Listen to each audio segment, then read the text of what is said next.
Kapag katungkol sa tithes and offering na po ang usapan, marami pong Kristiyano ang napapalayo sa Diyos o hindi na nagtitiwala sa pastor. Kasi kine-question nila, bakit kaya ganito, nasaan kaya pumupunta yung pera? Alam niyo po yung binibigay po natin na pera po mga kapatid, para sa atin din po yan. Di ba kapag pumunta ka sa church, gusto mo maliwanag yung church? Di ba gusto mo merong electric fan kasi mainit minsan? Kung maaari lang po sana gusto mo naka-aircon yung church, di ba? Sa tingin mo kaya kapatid, saan kukuha ng pambayad si pastor? Sa kuryente. Di po ba dapat kinukuha yan sa tithes and offering? Ang isang church po mga kapatid ay parang sa mga tahanan din po natin. May mga gagastusin, may mga expenses dyan na dapat bayaran din. Di ba gusto mong lumago ang inyong church? Saan kukuha si pastor ng pangtustos sa kanyang pang-araw-araw kung ang ginawa na lang niya ay puro ministry, puro pag-evangelize? Sa tingin mo kaya kapatid, saan siya kukuha?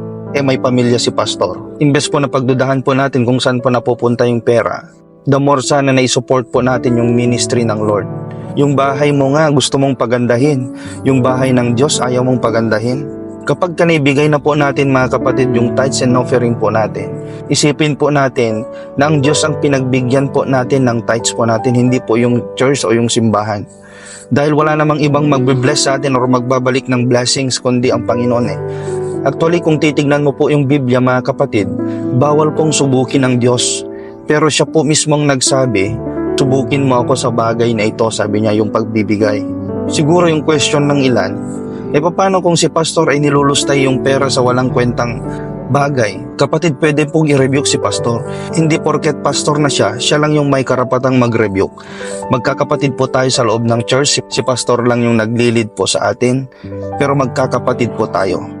Kung sakali man kapatid na si pastor nilustay niya yung pera ng church sa walang kwentang bagay, siyang may kasalanan yun, hindi ikaw. At least ikaw na ibigay mo yung nararapat na dapat ibigay sa Diyos.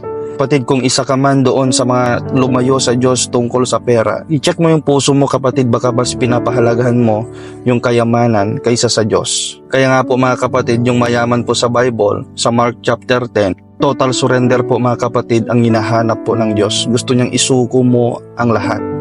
Walang reservation po kapatid.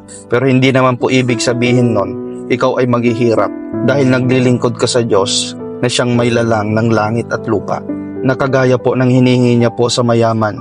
Kahit nagawa niya na po lahat ng kautusan, dapat isuko niya pati ang kanyang pinapahalagahan. Ang gusto ng Diyos, siya yung number 1 sa puso po natin. Purihin po ang Diyos na buhay. Nawa po mga kapatid, magbigay tayo ng maluwag sa ating kalooban ng may pagmamahal. God bless you all.